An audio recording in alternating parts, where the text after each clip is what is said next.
겨울바람이 휘몰아치는 오후 도산대로의 한 갤러리는 평소보다 화려했습니다.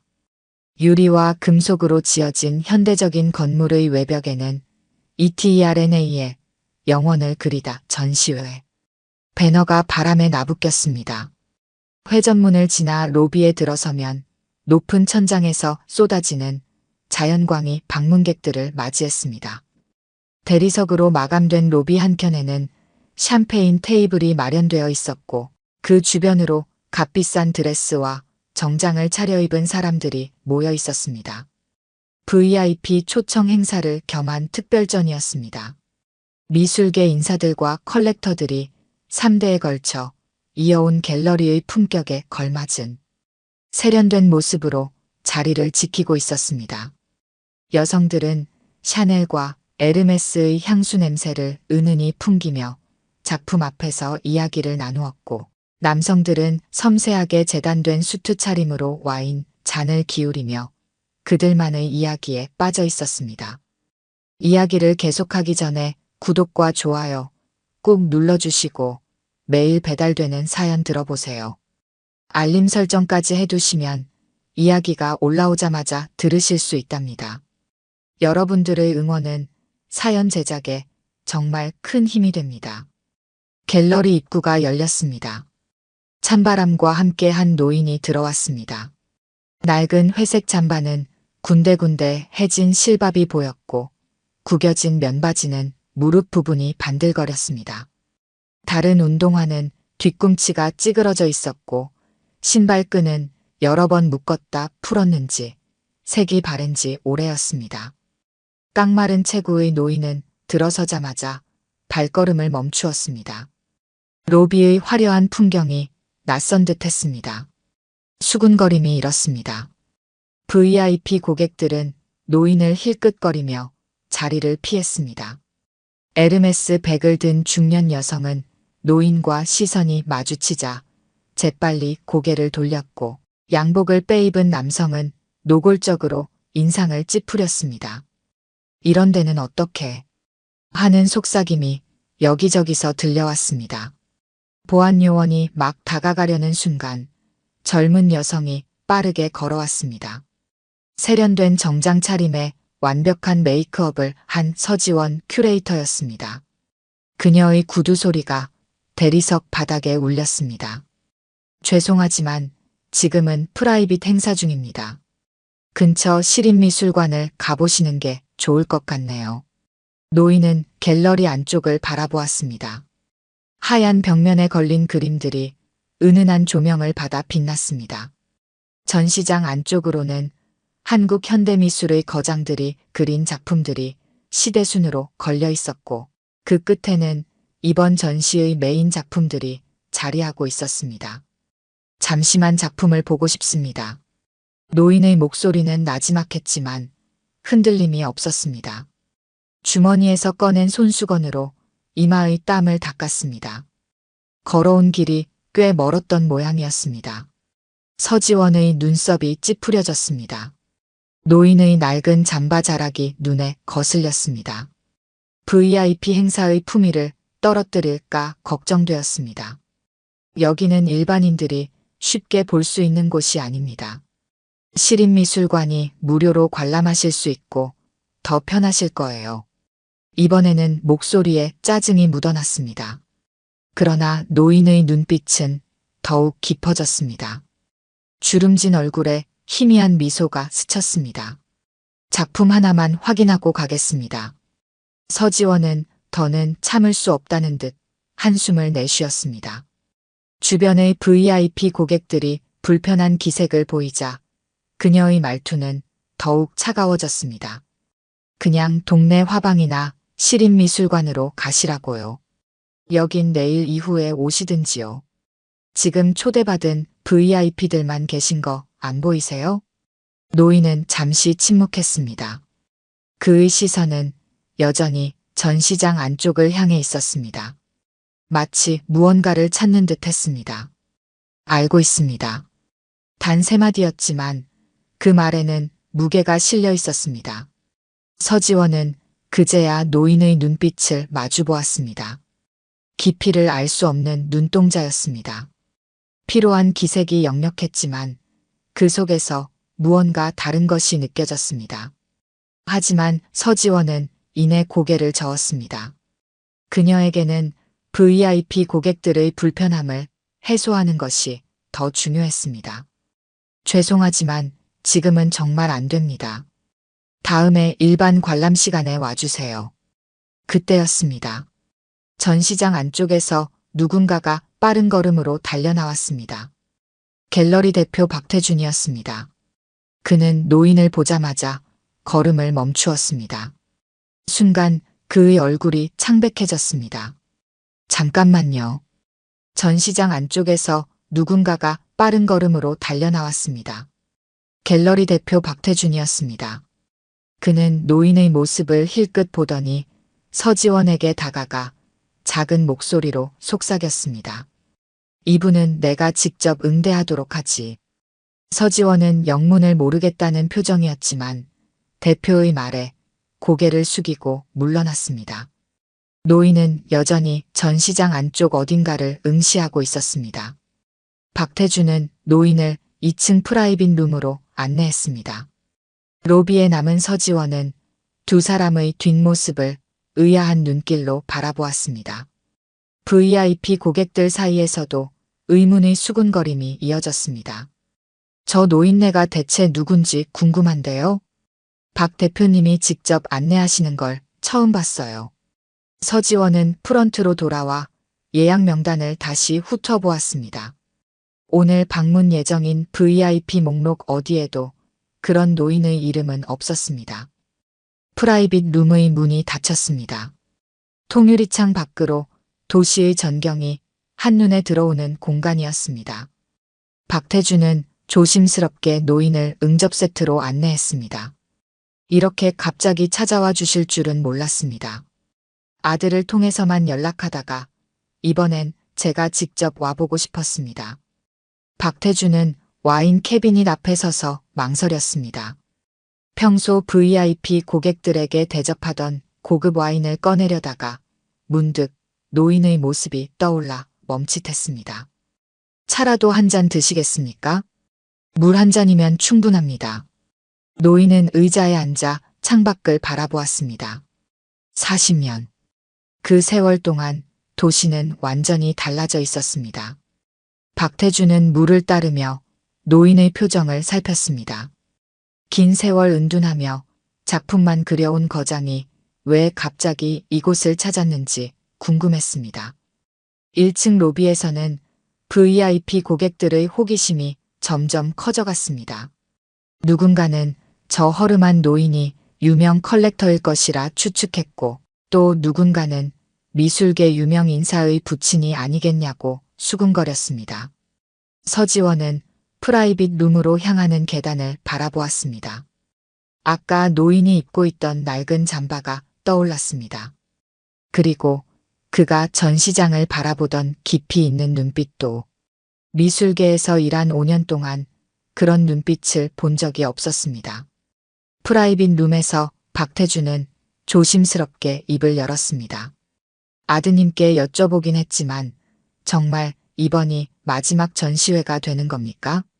노인은 대답하지 않았습니다. 대신 가방에서 낡은 스케치북을 꺼냈습니다. 겉표지는 곰팡이 냄새가 날 정도로 오래되어 보였습니다. 이번 전시에 추가로 놓고 싶은 작품이 하나 더 있습니다. 스케치북을 넘기는 노인의 손이 미세하게 떨렸습니다. 박태준은 숨을 죽이고 그 모습을 지켜보았습니다. 스케치북 속에는 오래되어 누런 빛이 된 종이 위에 그려진 드로잉 하나가 있었습니다. 박태준은 그 드로잉을 보는 순간 얼굴색이 변했습니다. 단순한 드로잉이었지만 그 속에 담긴 이야기를 직감적으로 알아봤기 때문입니다. 40년 전 이 화백이 붓을 놓게 된 진짜 이유가 그 종이 위에 있었습니다. 이걸 전시하고 싶으신 겁니까? 마지막이 될 이번 전시에서는 제 진심을 보여주고 싶습니다. 1층에서는 여전히 VIP 행사가 이어지고 있었습니다. 사람들은 샴페인을 마시며 그들만의 이야기에 빠져 있었습니다. 서지원은 프런트에 앉아 계속해서 예약 명단을 들여다보았습니다. 이번 전시회의 주인공인 그 은둔 화가에 대해 알고 있는 정보를 되짚어 보았습니다. 40년간 세상의 모습을 드러내지 않았다. 아들을 통해서만 작품을 전달했다. 인터뷰도 하지 않았고 사진 한 장 남기지 않았다. 그때였습니다. 프라이빗 룸의 문이 열렸습니다. 박태준이 먼저 나왔고 그 뒤를 노인이 따랐습니다. 노인의 품에는 낡은 스케치북이 안겨 있었습니다. 두 사람은 곧장 전시장으로 향했습니다. 서지원은 노인의 뒷모습을 바라보았습니다. 허름한 잠바, 낡은 운동화, 구겨진 면바지. 하지만 그 발걸음만은 이상하게도 당당해 보였습니다. 마치 자신의 집에 돌아온 사람처럼. 박태준과 노인은 전시장 안쪽으로 발걸음을 옮겼습니다. 이중천고의 전시장 벽면을 따라 대형 수묵화들이 차례로 걸려 있었습니다. 작품마다 설치된 특수 조명이 미세한 먹물의 농담까지 선명하게 드러냈습니다. 벽과 벽 사이로는 은은한 클래식 음악이 흘러나왔습니다. 바흐의 무반주 첼로 모음곡이었습니다. 노인은 각 작품 앞에서 천천히 걸음을 멈추었습니다. 그의 눈빛은 날카로웠고 깊이를 알 수 없었습니다. 누군가는 작품을 보며 한 걸음 뒤로 물러서기도 하고 바짝 다가가 세세한 부분을 살피기도 하지만 노인은 정확히 같은 거리를 유지한 채 움직이지 않았습니다. 마치 오랫동안 훈련된 듯한 자세였습니다. 첫 번째 작품은 산수화였습니다. 거대한 폭포가 암벽을 타고 떨어지는 모습이었지만 그 묘사는 전통 산수화와는 완전히 달랐습니다. 폭포는 마치 허공에 멈춰선 것처럼 보였고 바위는 수직으로 갈라져 있었습니다.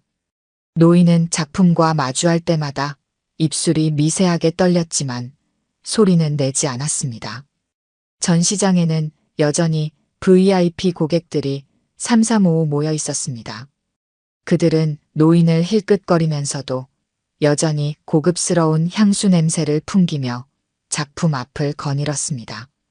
서지원은 멀찍이 서서 이 광경을 지켜보았습니다.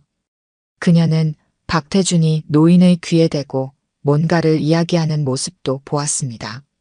박태준의 태도는 이전과는 완전히 달랐습니다. 마치 오랜 스승을 대하듯 공손했습니다. 그의 뒷모습에서는 긴장감마저 느껴졌습니다. 두 번째 작품은 추상화였습니다. 캔버스 전체를 뒤덮은 먹물이 마치 폭풍우가 몰아치는 것처럼 보였습니다. 그 속에서 희미하게 비치는 붉은 기운은 마치 동이 트는 것 같기도 했고 저녁 노을 같기도 했습니다. 노인은 이 작품 앞에서 유독 오래 머물렀습니다. 전시장 안쪽에서는 미술평론가 김우진이 몇몇 VIP 고객들에게 작품을 설명하고 있었습니다. 그는 국내 최고의 미술평론가로 손꼽히는 인물이었습니다. 완벽한 수트 차림에 금태 안경을 쓴 그의 모습은 마치 대학 교수 같았습니다. 여기 보시면 아시겠지만 이 작품은 현대 한국화의 한 획을 그은 걸작입니다. 전통 수묵화의 기법을 완전히 해체하고 재구성했다는 점에서 그 가치를 인정받고 있죠. 특히 이 부분을 보십시오. 먹물이 번진 자국 하나하나가 마치 살아 움직이는 것처럼 보이지 않습니까? 김우진의 설명에 VIP들이 감탄사를 내뱉었습니다. 누군가는 열심히 메모를 하기도 했습니다. 그는 더욱 신이 나서 목소리를 높였습니다. 작가는 40년간 세상의 모습을 드러내지 않았습니다. 그럼에도 그의 작품은 해가 갈수록 더 큰 가치를 인정받고 있죠.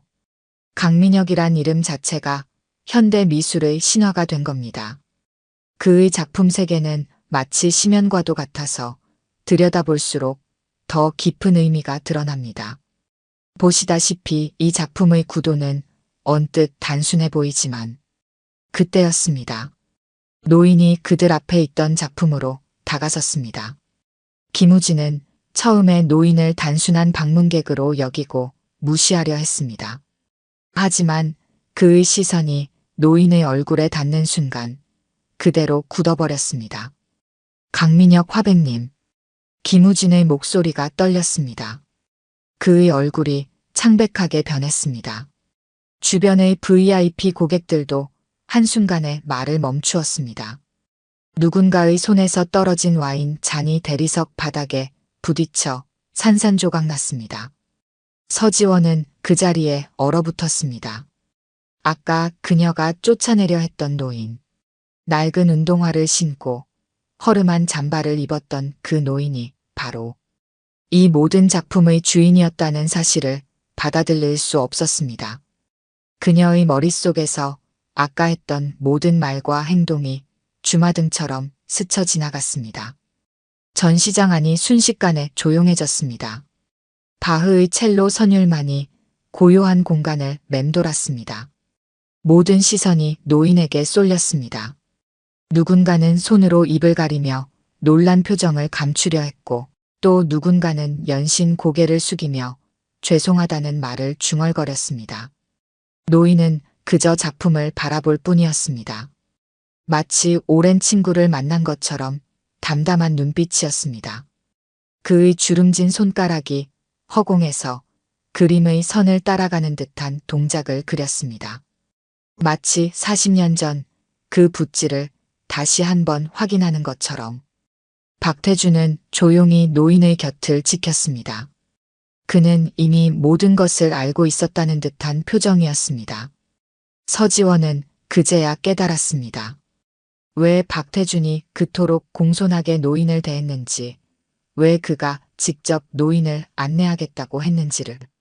서지원은 VIP 라운지로 도망치듯 들어왔습니다. 다리가 떨려왔습니다. 수십억짜리 작품을 그린 거장을, 그것도 40년 만에 처음으로 모습을 드러낸 전설적인 화백을 쫓아내려 했다는 사실이 믿기지 않았습니다. 거울 속의 자신은 창백했습니다. 완벽하게 차려입은 정장 차림이 오히려 우스워 보였습니다. 그녀는 세면대를 꽉 붙잡았습니다. 식은땀이 흘렀습니다. 동네 화방이나 가보시는 게 자신이 했던 말이 귓가에 맴돌았습니다. 물을 틀어 얼굴을 씻으려다 화장이 지워질 것이 떠올라 손을 멈추었습니다. 그 순간 자신의 모습이 더욱 한심하게 느껴졌습니다. 5년간 미술계에서 일하며 쌓아온 자부심이 순식간에 무너져 내렸습니다. 명문대 미술사학과를 나왔다는 게, 해외 유명 갤러리에서 인턴을 했다는 게 지금 이 순간 아무런 의미도 없어 보였습니다. 밖에서는 여전히 술렁이는 소리가 들려왔습니다. VIP 고객들의 수군거림, 발걸음 소리, 그리고 간간히 들리는 강민혁 화백의 나지막한 목소리. 서지원은 그 소리만으로도 가슴이 덜컥 내려앉았습니다. 지원 씨. 박태준의 목소리에 서지원은 흠칫 놀랐습니다. 선생님께서 지원 씨를 찾으십니다. 순간 숨이 멎는 것 같았습니다. 그녀는 고개를 저었습니다. 죄송합니다. 저는 도저히. 걱정 마세요. 화내시는 분이 아닙니다. 박태준의 목소리는 의외로 부드러웠습니다. 선생님께서 원래 이러신 분입니다. 40년간 작품만 전달하시고 모습을 보이지 않으셨던 이유도 이런 거칠애를 좋아하지 않으시기 때문이죠. 서지원은 천천히 고개를 들었습니다. 거울 속에 비친 자신의 눈가가 붉어져 있었습니다. 하지만 제가 너무 무례했습니다. 그런 말씀을. 그래서 더 만나보셔야 합니다. 선생님께서 특별히 지원 씨를 부르시는 이유가 있을 겁니다. 서지원은 한참을 망설였습니다. 하지만 더 이상 도망칠 수는 없었습니다. 그녀는 떨리는 다리를 겨우 움직여 VIP 라운지를 나섰습니다. 전시장은 아까와는 전혀 다른 분위기였습니다. VIP들은 모두 한쪽으로 물러나 있었고 강민혁 화백은 홀로 작품 앞에 서 있었습니다. 그의 모습은 여전히 허름했지만 이제는 그 모습이 범접할 수 없는 위험으로 느껴졌습니다. 서지원이 다가가자 화백이 천천히 고개를 돌렸습니다. 그의 눈빛은 따뜻했습니다. 이리 와보세요. 화백의 목소리는 나직했지만 단단했습니다. 서지원은 떨리는 걸음으로 그의 곁으로 갔습니다. 죄송합니다. 제가 너무 실례를 저질렀어요. 화백은 서지원의 사과를 가로막았습니다. 그의 시선은 이미 작품을 향해 있었습니다. 이 그림이 무엇으로 보이나요? 서지원은 당황했습니다. 아까 김우진이 장황하게 설명했던 그 작품이었습니다. 하지만 지금은 그 어떤 평론가의 말도 떠오르지 않았습니다. 솔직하게 보이는 대로 말씀해 주세요. 화백의 말에 서지원은 천천히 그림을 바라보았습니다. 그러자 이전에는 보지 못했던 것들이 보이기 시작했습니다. 마치 누군가의 내면 같습니다. 격정적인 감정이 폭발하는 것 같으면서도 그 속에 깊은 고독이 느껴집니다. 화백의 입가에 미소가 어렸습니다. 맞습니다. 당신은 방금 그림의 본질을 봤어요. 서지원은 놀라 화백을 바라보았습니다. 아까는 보지 못했던 것들이 지금은 보이는 거겠죠. 사람을 볼 때도 마찬가지입니다. 겉모습이 아닌 본질을 보려면 우리 스스로가 먼저 겸손해져야 합니다. 화백의 말에 서지원의 눈시울이 붉어졌습니다. 그의 말 한마디 한마디가 가슴 깊이 박혔습니다. 당신이 틀린 게 아닙니다. 단지 본질을 보지 못했을 뿐이에요. 하지만 지금 이 순간 당신은 그것을 깨달았습니다. 그게 중요한 거죠. 얼마 후 서울 외곽의 조용한 주택가 은행나무가 우거진 골목 끝에 낡은 단독주택이 있었습니다. 1980년대에 지어진 듯한 2층 양옥집이었습니다. 담벼락은 회색빛으로 바랬고 대문은 녹이 슬어 있었습니다. 대문 앞에 선 서지원은 이곳이 현존하는 최고 화가의 작업실이라는 게 믿기지 않았습니다. 화백이 낡은 열쇠로 대문을 열자 긴 세월 동안 손질되지 않은 정원이 모습을 드러냈습니다. 무성한 잡초 사이로 난 좁은 길을 따라 현관까지 이어진 돌계단이 보였습니다. 계단 옆으로는 말라 비틀어진 장미덤불이 자리했습니다. 2층으로 이어지는 나무 계단은 오래되어 발걸음마다 소리를 냈습니다. 서지원은 벽에 걸린 바랜 사진들을 보았습니다. 젊은 시절의 화백이 그림을 그리는 모습, 수상 장면, 그리고 첫 전시회 사진이었습니다. 계단을 올라 작업실 문 앞에 섰을 때 묵직한 먹향이 느껴졌습니다. 문이 열리자 서지원은 숨을 들이켰습니다. 100평도 넘어 보이는 넓은 공간이었습니다. 높은 천장, 전면 유리창을 통해 들어오는 자연광, 그리고 벽면을 가득 채운 작품들. 공간 한가운데는 거대한 작업대가 놓여 있었고 그 위에는 마르지 않은 먹물 자국이 선명했습니다. 매일 이곳에서 그립니다. 화백은 작업대 위에 놓인 붓을 만졌습니다. 오늘도 작업한 흔적이 역력했습니다. 서지원은 벽에 걸린 그림들 앞으로 다가갔습니다. 갤러리에서 본 작품들과는 전혀 달랐습니다. 수묵화의 정제된 기법을 완전히 벗어던진 자유로운 붓질, 대담한 구도, 그리고 때로는 강렬한 색채까지 사용한 파격적인 작품들이었습니다. 이쪽은 제가 실험적으로 그린 것들입니다. 화백이 가리킨 벽에는 더욱 놀라운 작품들이 걸려 있었습니다. 한국화의 기법과 서양화를 접목한 듯한 그림들, 먹물과 유화물감을 섞어 쓴 듯한 작품들, 심지어 설치미술처럼 보이는 작품도 있었습니다. 세상에, 이런 작품들을 왜 전시하지 않으셨던 건가요? 세상은 저를 수묵화의 대가로 알고 있습니다. 전통을 지키는 한국 화가로요. 하지만 예술에 어찌 한계가 있겠습니까? 화백은 작업실 구석으로 향했습니다. 그곳에는 천으로 덮인 대형 캔버스들이 놓여 있었습니다. 화백이 천을 걷자 서지원은 눈을 크게 떴습니다. 수백 점은 될 법한 작품들이 겹겹이 쌓여 있었습니다. 이것들은 제 진짜 그림입니다.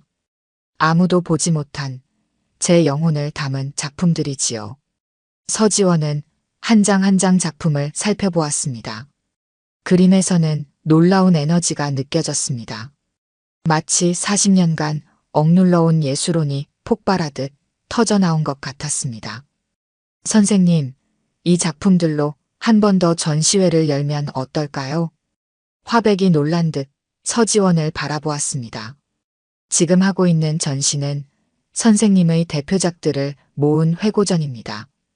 하지만 이 작품들은 완전히 새로운 세계를 보여주고 있어요. 이건 미술계에 던지는 큰 화두가 될 것 같습니다. 서지원의 눈은 이제 확신으로 빛났습니다.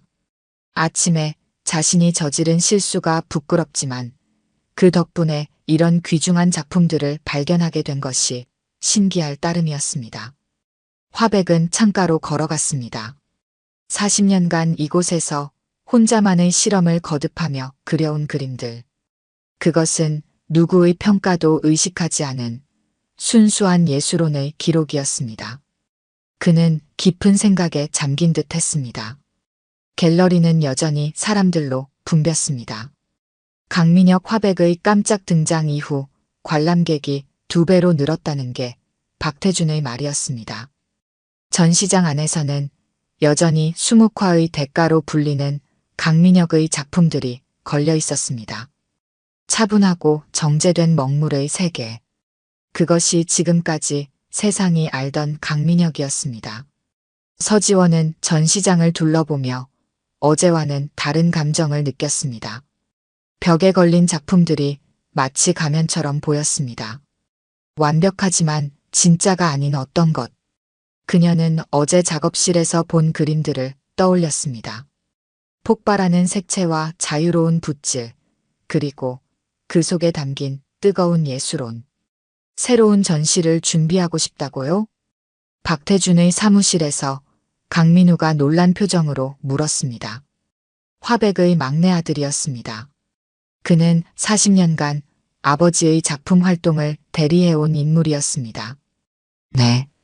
어제 선생님 작업실에서 완전히 새로운 작품들을 봤습니다. 작업실이요? 강민우의 눈이 커졌습니다.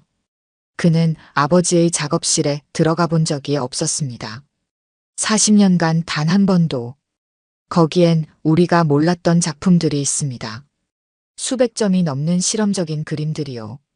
선생님은 매일 그곳에서 새로운 시도를 해오셨던 겁니다. 서지원은 휴대폰을 꺼내 작업실에서 찍은 사진들을 보여주었습니다. 강민우는 한동안 말을 잇지 못했습니다. 그의 손이 미세하게 떨렸습니다. 이게 정말 우리 아버님 작품이라고요? 네. 선생님께서는 수묵화의 거장이면서 동시에 혁신적인 실험을 해오신 겁니다. 단지 그걸 아무에게도 보여주지 않으셨을 뿐이에요. 강민우는 자리에서 일어났습니다. 창가로 걸어가 잠시 서 있다가 돌아보며 말했습니다. 40년이에요. 제가 아버님의 작품을 전시하고 판매하고 소통해 온 게 그동안 저는 아버님을 이해한다고 생각했습니다. 하지만 이건 박태준이 자리에서 일어났습니다. 새 전시를 준비합시다. 이번에는 강민혁의 진짜 모습을 보여주는 겁니다. 서지원은 고개를 끄덕였습니다. 그녀의 머릿속에는 이미 전시 구상이 그려지고 있었습니다. 현재의 전시장과는 완전히 다른 모습이었습니다. 흰 벽면 대신 검은 벽을 써서 화백의 강렬한 색채가 더욱 빛나도록 전통적인 나열 방식을 벗어나 작품들이 서로 대화하듯 배치하는 것. 그리고 무엇보다 40년이란 시간 동안 끊임없이 이어진 예술적 실험의 흐름을 보여주는 것. 아버님께서 동의하실까요? 강민우가 걱정스럽게 물었습니다. 선생님께서 작업실을 보여주신 것 자체가 동이라고 생각합니다. 이제는 세상의 모든 걸 보여주고 싶으신 거예요. 그때 사무실 문이 열렸습니다. 강민혁 화백이 들어왔습니다. 여전히 그 낡은 잠바 차림이었습니다. 하지만 이제는 아무도 그의 외모를 보지 않았습니다. 그들의 시선은 화백의 눈에 고정되어 있었습니다. 그 눈에는 40년간 감춰온 예술가의 불꽃이 타오르고 있었습니다. 새로운 전시를 준비하고 싶다고 들었습니다. 화백의 목소리는 담담했습니다. 강민우는 처음 보는 아버지의 모습에 말을 잃었습니다. 민우야, 미안하다.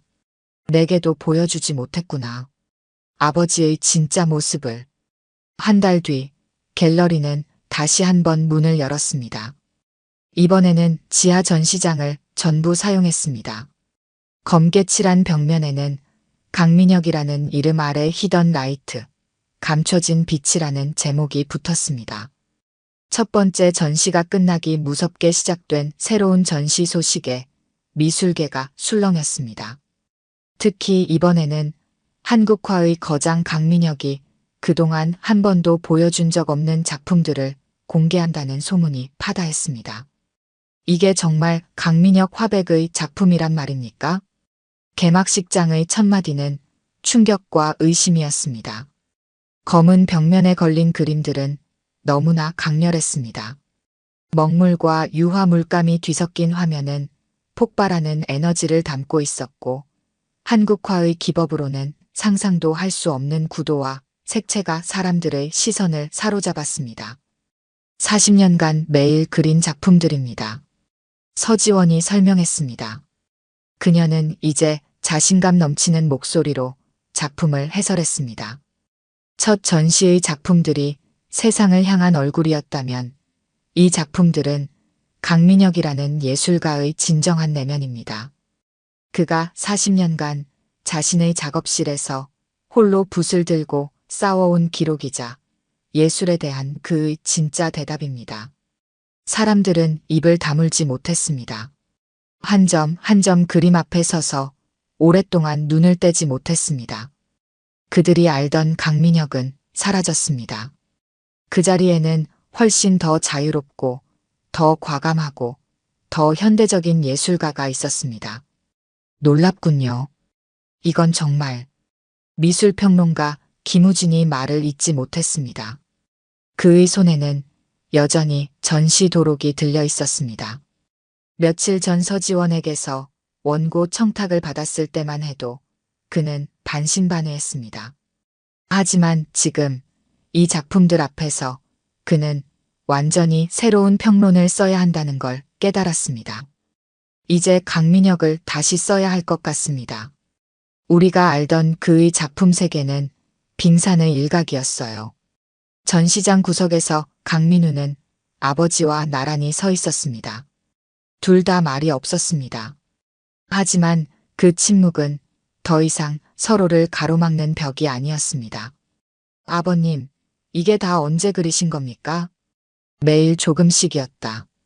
내가 아침마다 들고 나가는 작품을 그리고 나면 나머지 시간은 이런 그림을 그렸지.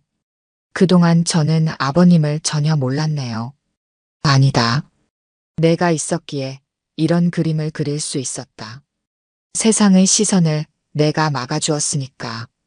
강민우는 눈시울이 붉어졌습니다. 40년.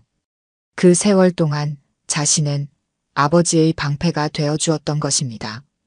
그 보호막 아래에서 아버지는 진정한 자유를 누리며 그림을 그릴 수 있었습니다. 서지원은 조용히 그들 곁을 지나 전시장 안쪽으로 향했습니다.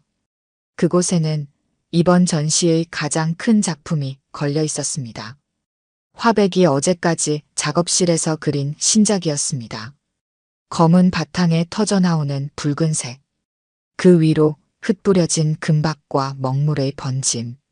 마치 오랜 침묵을 깨고 분출하는 외침 같았습니다. 작품 제목은 시작이었습니다.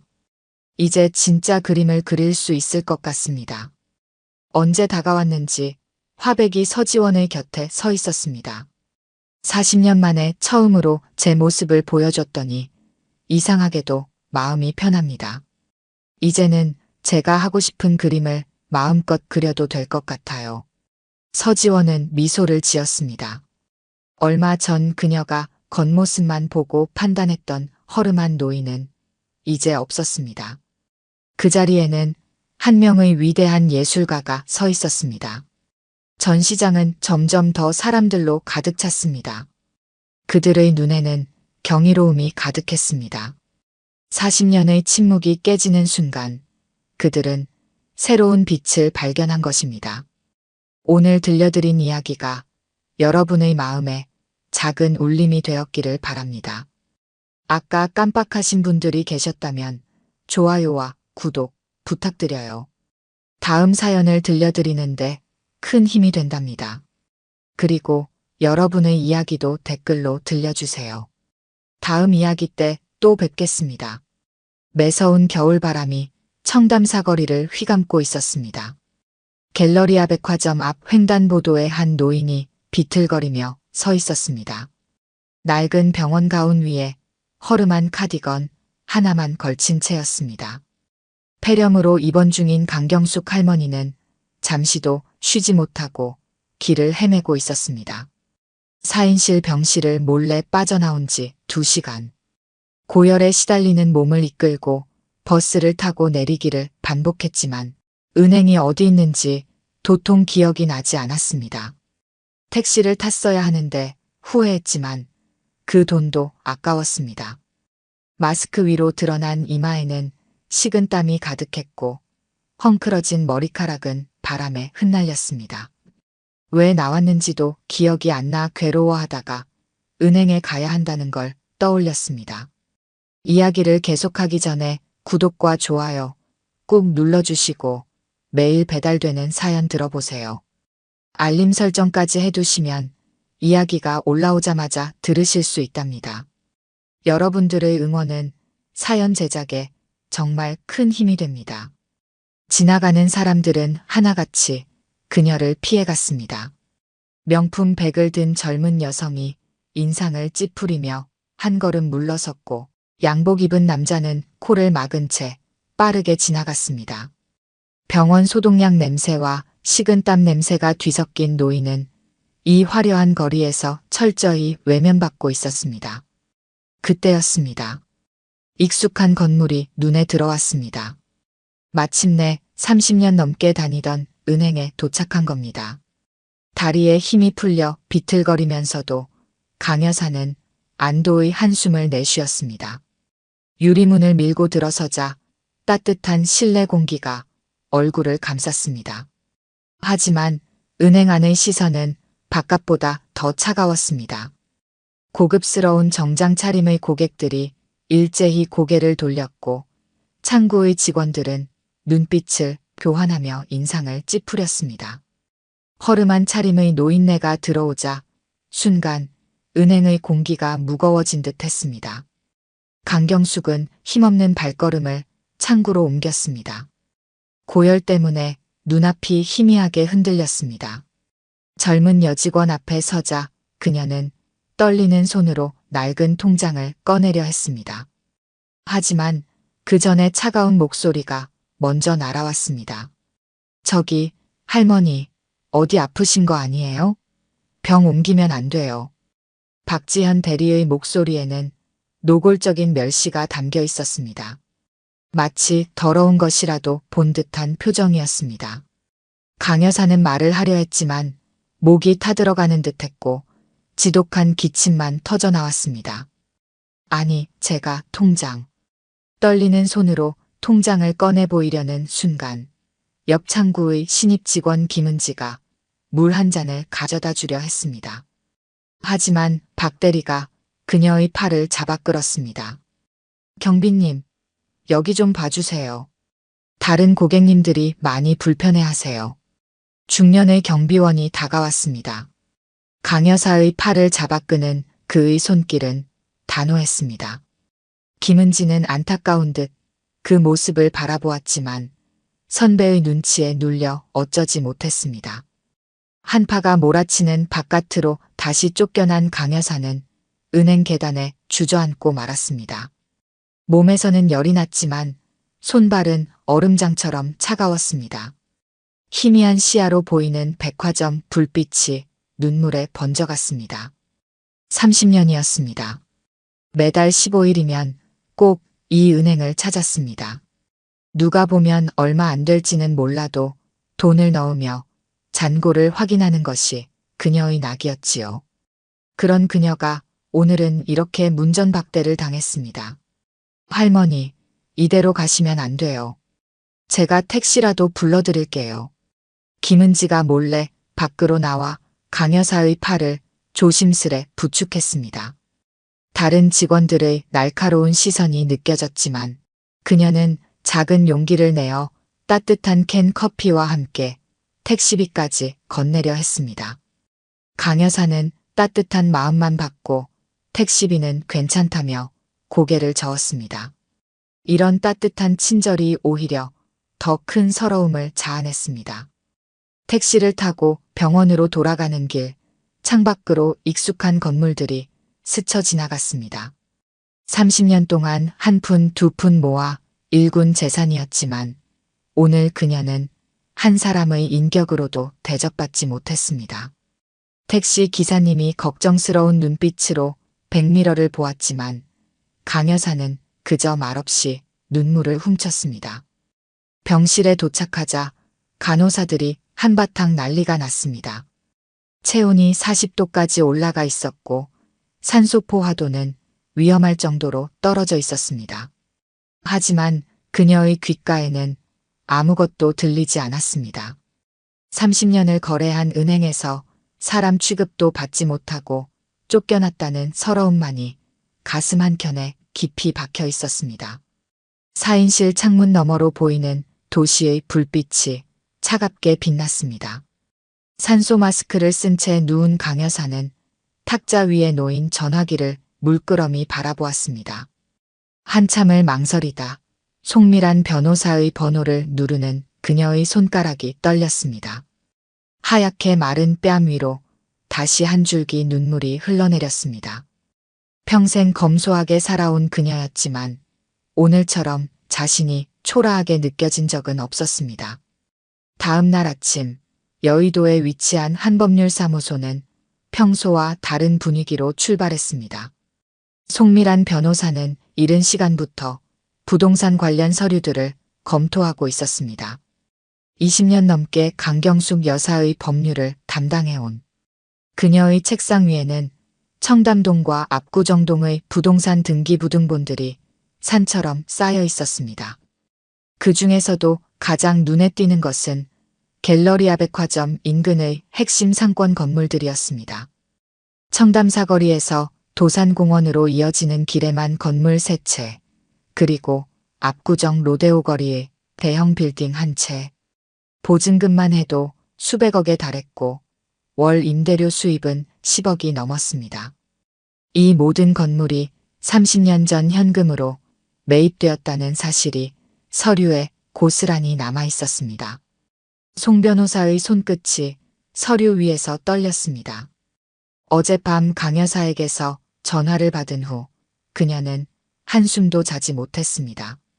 청담동에서 가장 알뜰하게 재산을 운용하는 것으로 유명한 강 여사가 그것도 폐렴 치료 중에 은행에서 쫓겨났다는 사실이 믿기지 않았습니다. 오전 9시 한 통의 전화가 걸려왔습니다. 병원 원무과였습니다. 강 여사가 사인실을 고집하다가 결국 고열로 쓰러져 VIP 병실로 옮겼다는 소식이었습니다. 원무과 직원은 어제 갑자기 병실을 비운 시간 동안 체력이 급격히 떨어진 것 같다며 걱정스러운 목소리를 전했습니다. 송 변호사는 서둘러 차를 몰았습니다. 평소라면 절대 하지 않았을 과속을 하면서도 마음은 자꾸 병원으로 달려갔습니다. 그녀는 강 여사의 진가를 잘 아는 몇 안 되는 사람 중 하나였습니다. 외견상 수수한 모습에 가려진 놀라운 사업 수완, 세입자들을 자식처럼 아끼는 마음, 그리고 무엇보다 타인을 배려하는 따뜻한 마음을 누구보다 잘 알고 있었습니다. 병원에 도착하자 VIP 병실 앞에는 의료진들이 모여 있었습니다. 폐렴 증세가 급격히 악화되어 산소호흡기를 착용해야 할 지경이었습니다. 하지만 강 여사는 여전히 세입자들 걱정부터 했습니다. 어제 은행에 가지 못해 임대료 감면을 처리하지 못했다며 젊은 자영업자들이 걱정이라는 말을 반복했습니다. 송 변호사는 강 여사의 침대 옆에 앉아 조용히 이야기를 들었습니다. 어제 있었던 일들이 하나둘 풀려나왔습니다. 평소 입던 낡은 카디건 차림으로 은행을 찾았던 일, 직원들에게 무시당하고 쫓겨났던 일, 그리고 유일하게 자신을 도우려 했던 신입 직원의 이야기까지. 이야기를 듣는 동안 송 변호사의 표정은 점점 굳어졌습니다. 그녀는 노트북을 펴고 빠르게 자판을 두드리기 시작했습니다. 청담동 일대 부동산 소유주 현황, 임대료 내역, 세입자 목록까지 모든 자료를 불러왔습니다. 그리고 마지막으로 은행 거래 내역을 확인했을 때 그녀의 눈이 커졌습니다. 강 여사가 그 은행에 예치한 자금이 2천억이 넘었습니다. 건물 보증금과 임대료 수입, 그리고 평생을 알뜰하게 모은 재산이 고스란히 쌓여 있었습니다. 더구나 그 돈은 특별한 투자 상품 없이 모두 보통예금과 정기예금으로만 관리되고 있었습니다. 말 그대로 은행의 든든한 자금줄이었던 것입니다. 창밖으로는 겨울 햇살이 따뜻하게 비치고 있었습니다. 송 변호사는 잠시 생각에 잠겼다가 조용히 전화기를 들었습니다. 어은행 본점 프라이빗뱅킹 센터장이었습니다. 그녀가 전하는 이야기를 들은 센터장의 목소리가 떨렸습니다. 청담동의 전설적인 임대인이자 2천억대 자산가를 이런 식으로 대한 은행이 있다는 사실에 그는 놀라움을 감추지 못했습니다. 송 변호사는 이어서 금융감독원 민원실에도 연락을 취했습니다. 고령 고객 차별에 대한 민원 접수였습니다. 통화를 마친 후에는 서울시 소비자보호센터에도 연락했습니다. 모든 준비는 차근차근 하지만 신속하게 진행되었습니다. 오후가 되자 병실에는 특별한 손님이 찾아왔습니다. 어은행의 프라이빗뱅킹 센터장이었습니다. 그는 조심스럽게 제안을 건넸습니다. 전담 프라이빗뱅커 배정, VIP 라운지, 전용 카드 발급, 수수료 평생 면제 등 파격적인 조건이었습니다. 하지만 강 여사는 피곤한 듯 눈을 감았습니다. 저녁이 되어 병실이 조용해질 무렵 송 변호사는 마지막 전화 한 통을 걸었습니다. 한 대형 경제지 기자였습니다. 청담동의 알뜰한 임대인으로 유명한 강 여사의 미담은 이미 업계에서 회자되고 있었습니다. 코로나로 어려움을 겪는 청년 사업자들의 임대료를 자진 감면해주고 보증금을 돌려주면서도 이자 한 푼 받지 않았다는 이야기들이었습니다.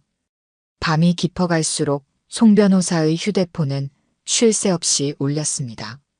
다른 은행들의 VIP 담당자들이었습니다. 하지만 그녀는 더 이상 전화를 받지 않았습니다. 대신 조용히 서류를 정리하기 시작했습니다. 내일이면 많은 것이 바뀔 터였습니다. 한편 청담동 거리는 여전히 화려한 불빛으로 가득했습니다. 그 은행의 유리창 너머로는 직원들이 바쁘게 움직이는 모습이 보였습니다. 그들은 아직 모르고 있었습니다. 자신들이 어제 어떤 손님을 돌려보냈는지, 그리고 그것이 얼마나 큰 실수였는지를. 일주일 뒤 여의도의 아침은 분주했습니다. 어은행 본점 17층 프라이빗뱅킹 센터는 이른 시간부터 긴장감이 감돌았습니다. 센터장실에서는 중요한 미팅이 진행되고 있었고 그 주인공은 다름 아닌 청담동 중앙지점의 신입 행원 김은지였습니다. 정말 놀라운 일이었습니다. 그 상황에서 진심 어린 배려를 보여준 직원은 김은지 씨뿐이었다고 하더군요. 센터장의 목소리에는 깊은 신뢰가 묻어났습니다. 송미란 변호사가 전해준 그날의 이야기는 이미 은행권의 파문을 일으키고 있었습니다. 2천억대 자산가를 알아보지 못한 실수보다 한 신입 직원의 따뜻한 마음씨가 더 큰 화제였습니다. 우리 은행의 프라이빗 뱅커가 되어주셨으면 합니다. 연봉은 현재의 3배, 직급은 과장급으로 특별 승진을 제안드립니다. 김은지는 잠시 말을 잇지 못했습니다. 갑작스러운 제안이었습니다. 하지만 그보다 더 놀라운 것은 그날 자신이 도우려 했던 할머니의 정체였습니다. 청담동에서 가장 알뜰하게 재산을 운용하는 것으로 유명한 강경숙 여사라는 사실이, 그리고 그분이 자신을 지목해 스카우트를 요청했다는 사실이 믿기지 않았습니다. 미팅이 끝나고 사무실로 돌아온 김은지는 자신의 책상에 놓인 서류들을 물끄러미 바라보았습니다. 평소라면 곧바로 처리했을 일들이었지만 오늘은 모든 것이 달라 보였습니다.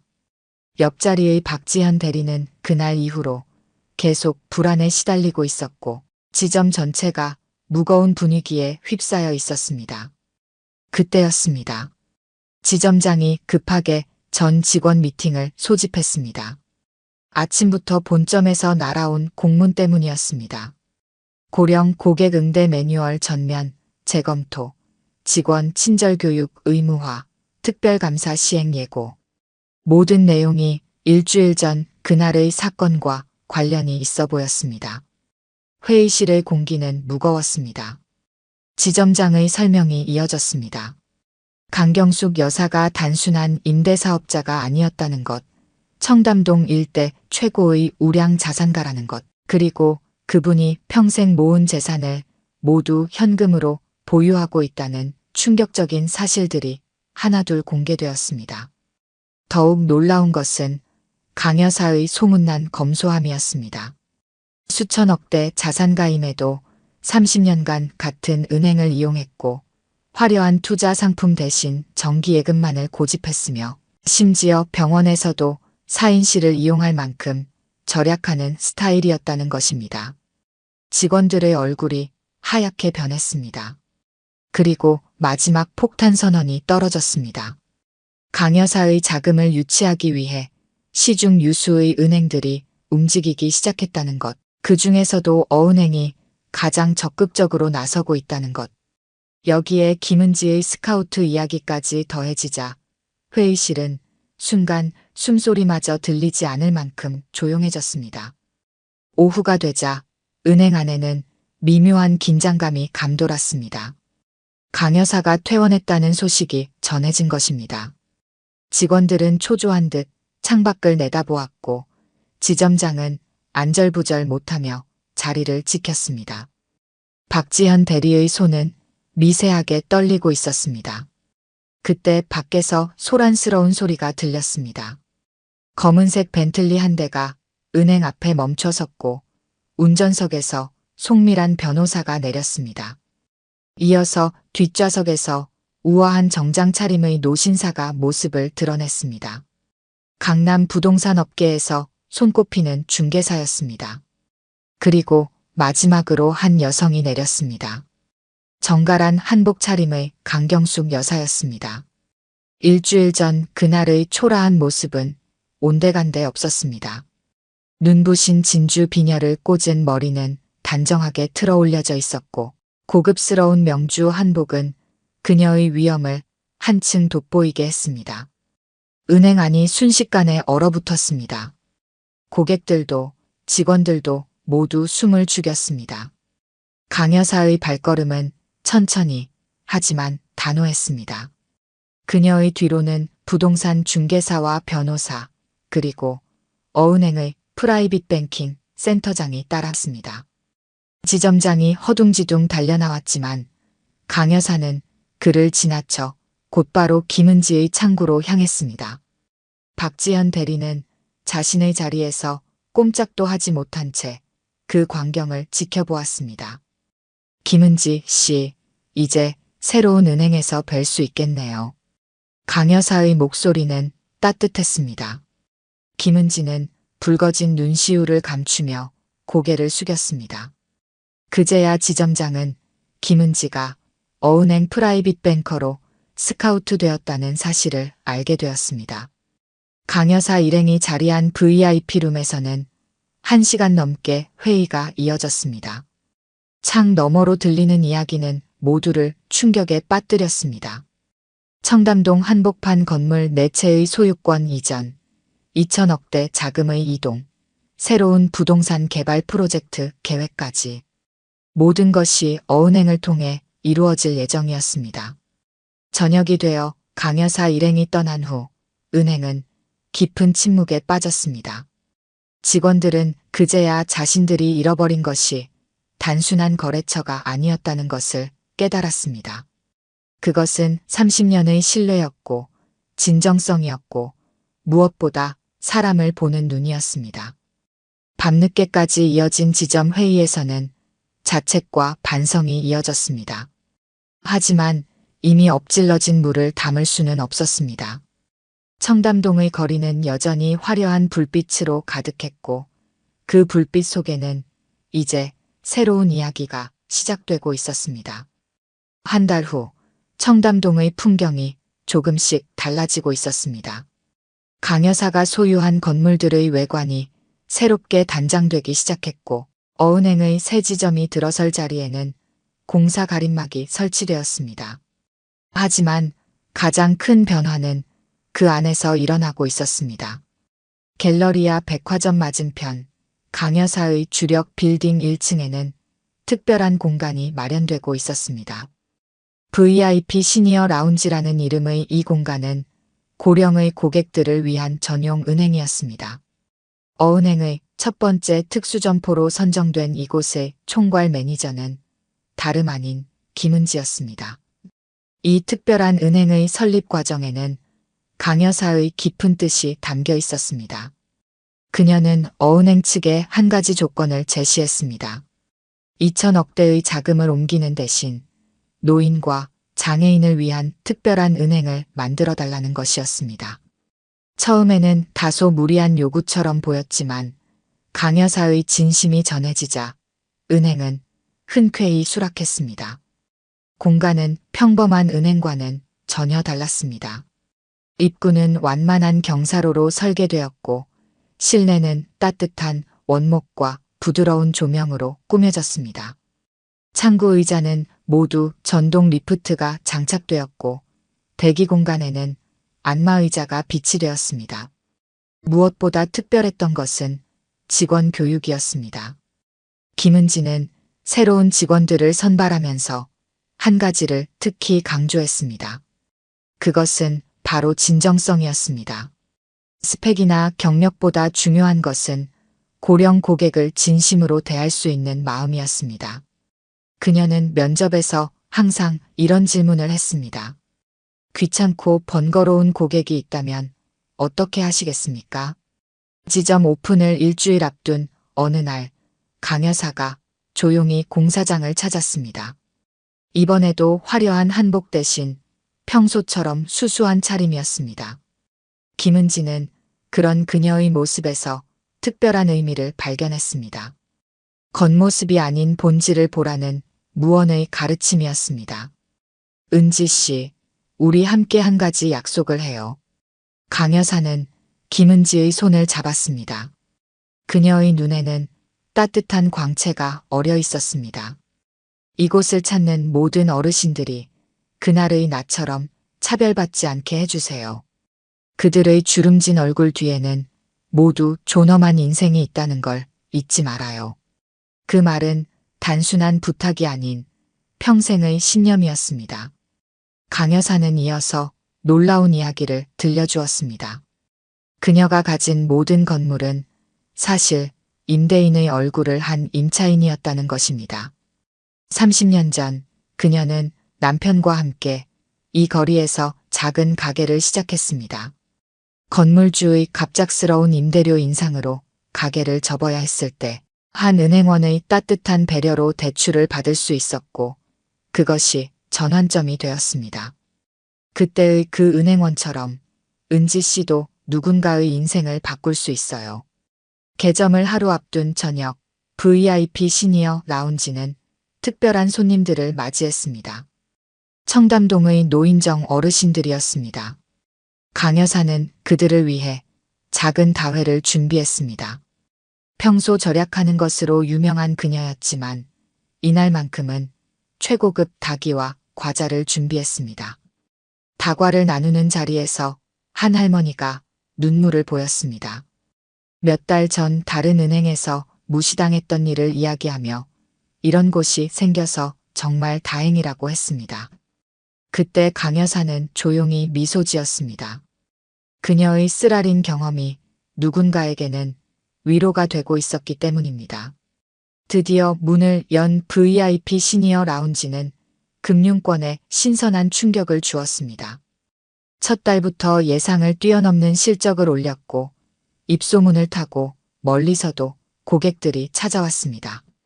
다른 은행들도 하나둘 이러한 특별 점포를 계획하기 시작했습니다.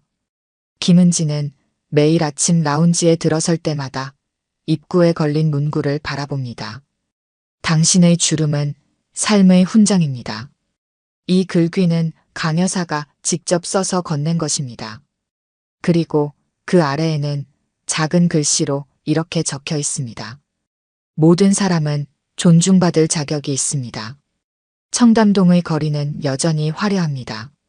명품 매장들은 늘 붐비고 고급 차들이 줄지어 섭니다. 하지만 이제 이 거리에는 작은 변화가 생겼습니다. 평범한 옷차림의 노인들도 당당하게 은행을 찾을 수 있게 된 것입니다. 그들의 발걸음에는 더 이상 주저함이 없습니다. 강 여사는 여전히 검소한 생활을 고집합니다. 하지만 유독 한 가지에만큼은 아낌없이 투자합니다. 바로 사람을 존중하는 일입니다. 그녀가 남긴 교훈은 이제 금융권 전체로 퍼져나가고 있습니다. 진정한 VIP는 통장 잔고가 아닌 그 사람의 삶이 말해줍니다. 김은지는 매일 이 말을 직원들과 나눕니다. 그리고 그들은 매일 그 말의 의미를 실천하고 있습니다. 오늘 들려드린 이야기가 여러분의 마음에 작은 울림이 되었기를 바랍니다. 아까 깜빡하신 분들이 계셨다면 좋아요와 구독 부탁드려요. 다음 사연을 들려드리는데 큰 힘이 된답니다. 그리고 여러분의 이야기도 댓글로 들려주세요. 다음 이야기 때 또 뵙겠습니다.